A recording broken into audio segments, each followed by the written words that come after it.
Olá, meus queridos, bem-vindos a mais uma videoaula.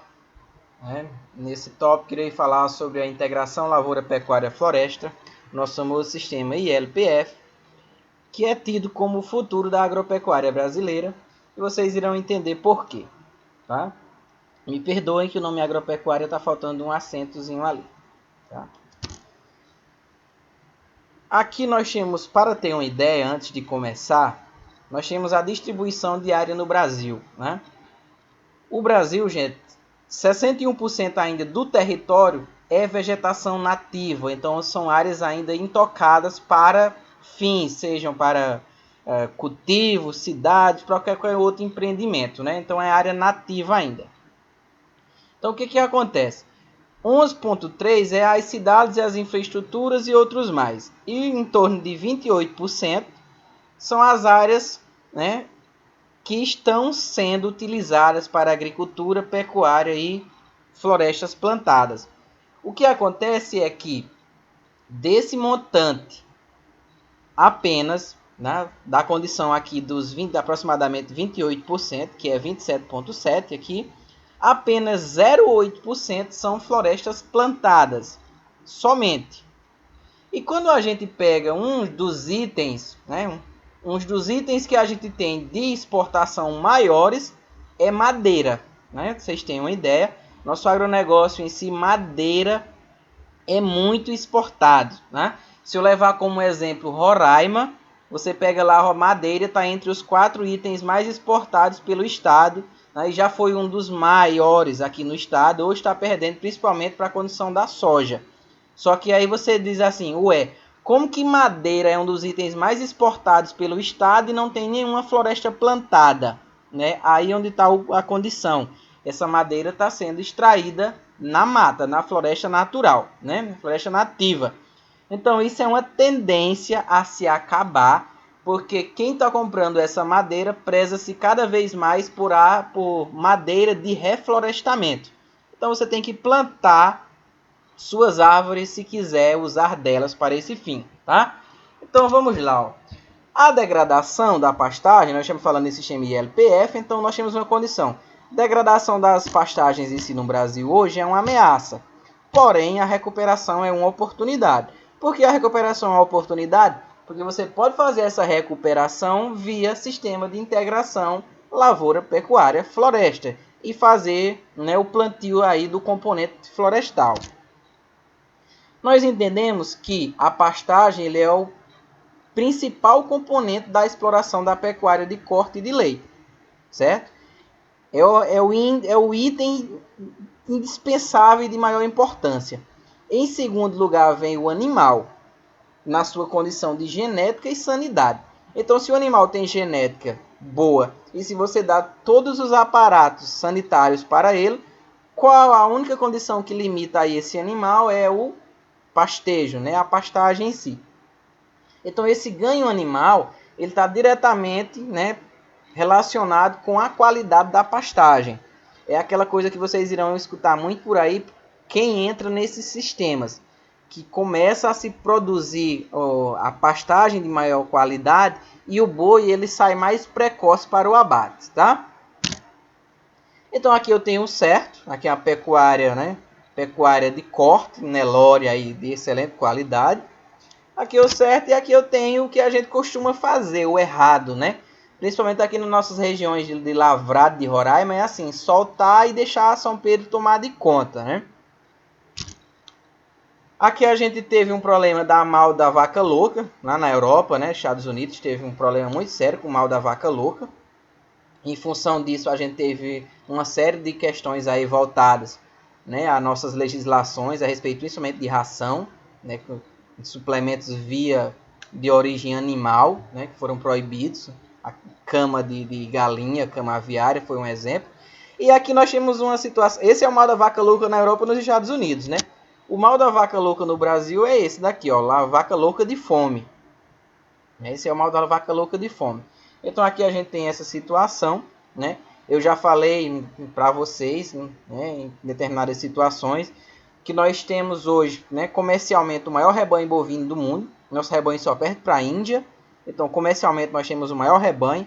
cerca de 219 milhões de cabeças, tem mais gado do que gente no Brasil hoje.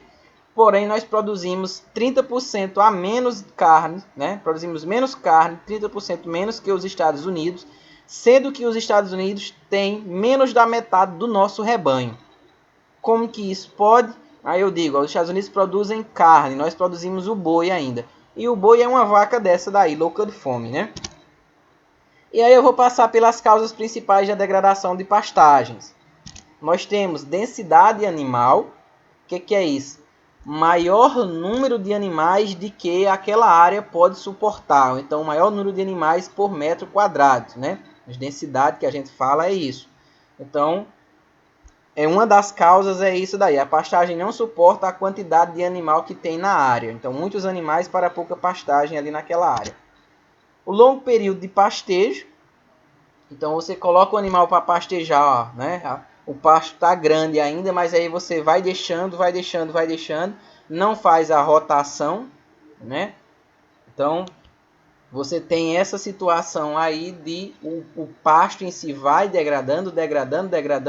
Chega um estágio que a forragem não aguenta mais, e aí começa o pisoteio e aí começa a entrar em fase de degradação.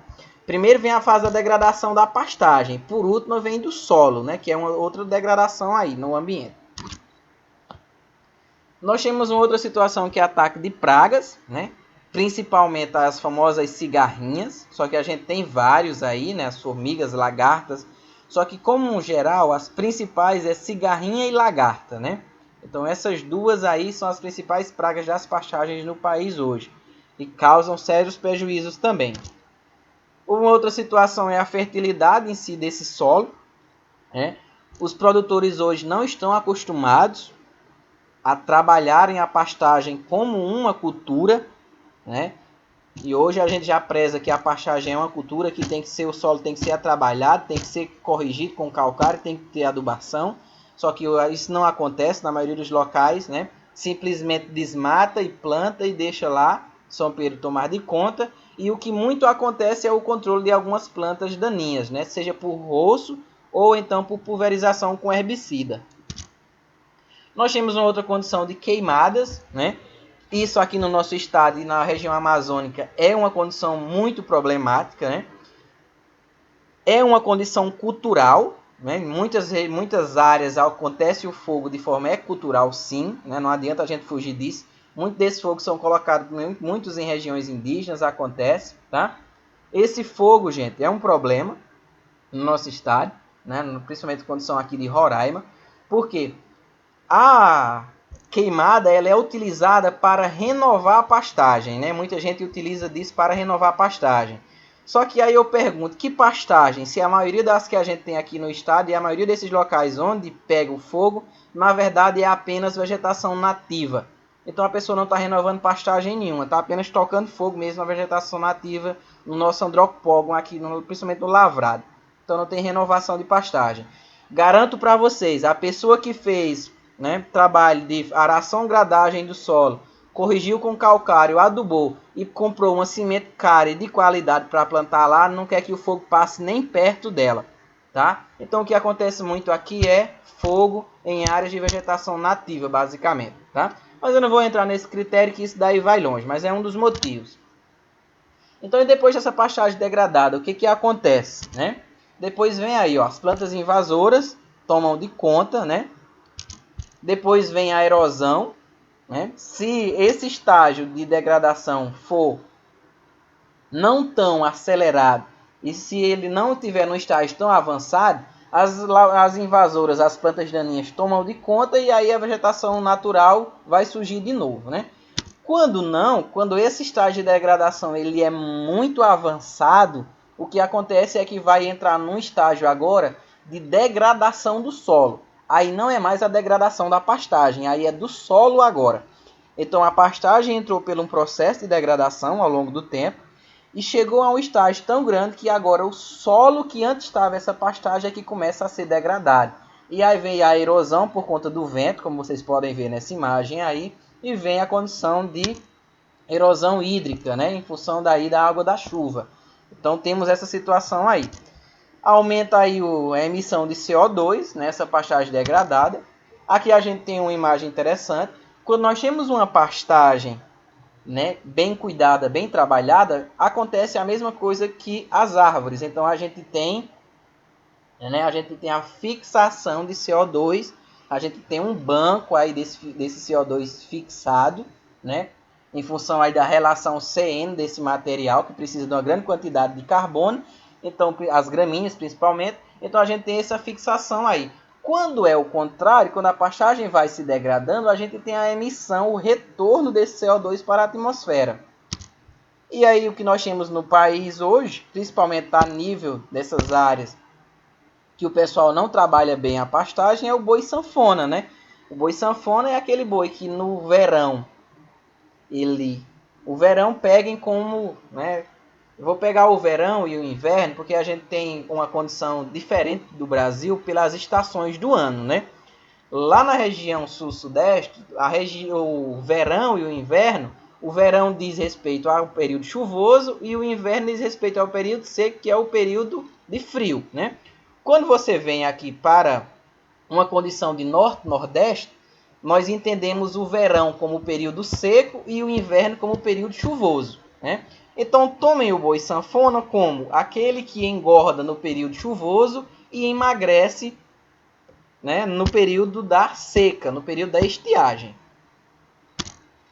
Então o que a gente tem que fazer é tentar, né, aumentar ou maximizar esses lucros, né?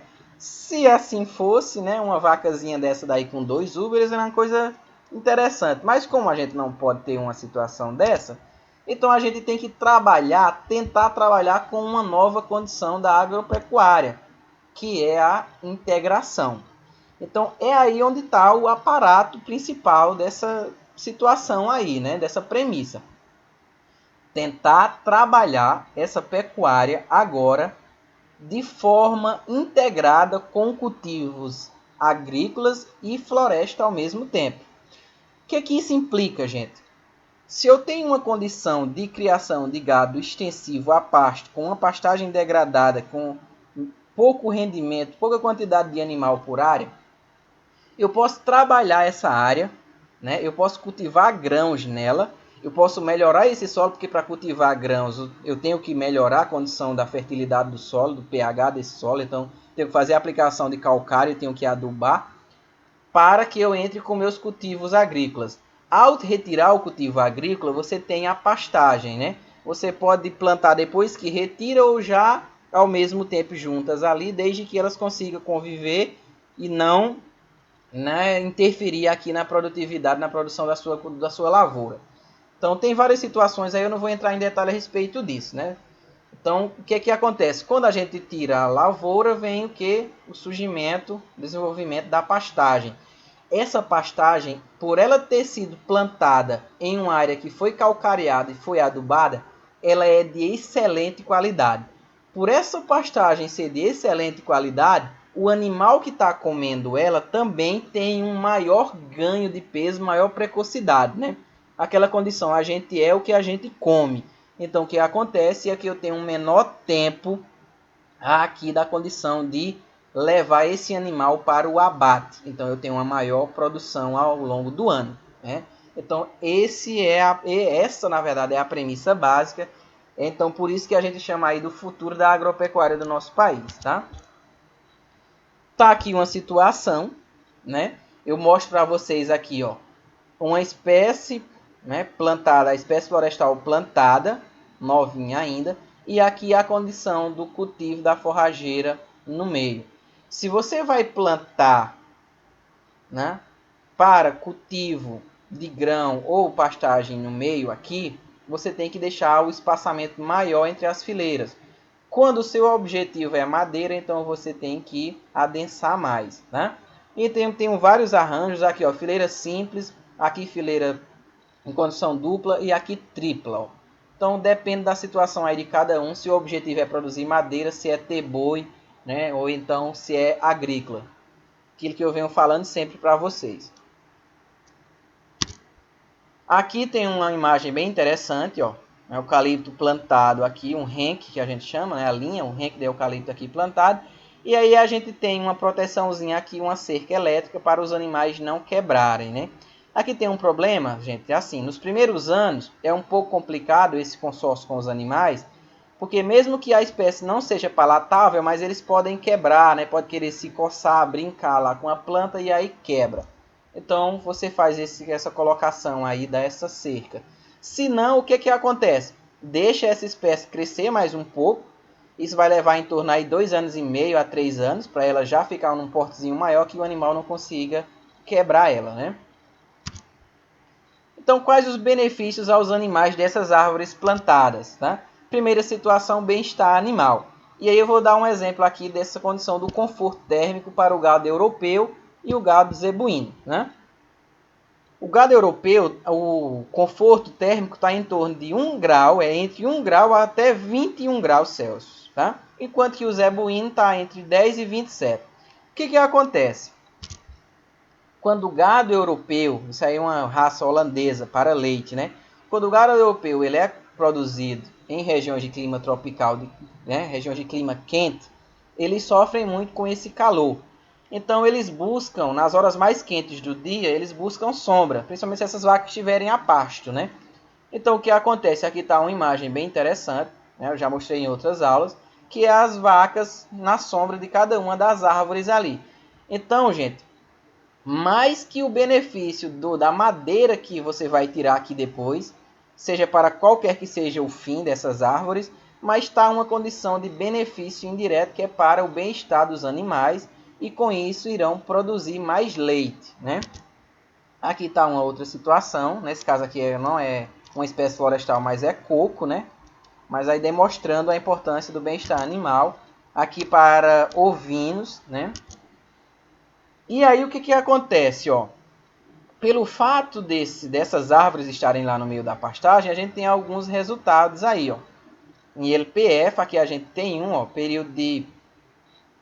Aqui no ano de 2010, ó, de 25/5 a 13/8, a gente tem a condição aqui de ganho de peso vivo de animal em torno de 127 kg, né, em 80 dias.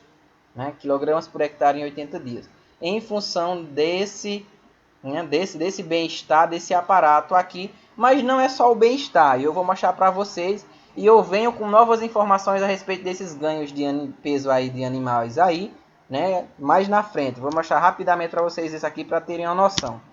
Aqui, ó, a gente tem um ganho de peso, tá? Aqui eu tenho um animal criado em pasto em degradação e aqui eu tenho um pasto depois de lavoura. Mostrando mais uma vez a vocês a importância que tem o pasto depois da lavoura, que fica um pasto riquíssimo nutricionalmente. Aqui a gente tem o ganho de peso vivo em quilograma por hectare, né? Então a gente tem aqui, ó, do animal que foi criado aqui na pastagem depois da lavoura e no pasto normal, um sistema extensivo em degradação. Então a diferença é enorme, tá? E aí tem uma outra situação que remete ao plantio das árvores, que é essa daqui, ó. A forrageira, o capim que ele fica mais próximo à sombra, ele tem maior quantidade de proteína e maior digestibilidade do que o capim que fica a pleno sol. Então isso aqui é estudos, tá? Isso é comprovação científica. Então, ó, quando está na sombra 12,3% de proteína, quando está no sol apenas 9,6% de proteína. Quando está na sombra, a digestibilidade é de 56,3%. Quando está no sol, é de apenas 47,6%. Então, isso aqui é científico, é comprovação. Então, o que acontece?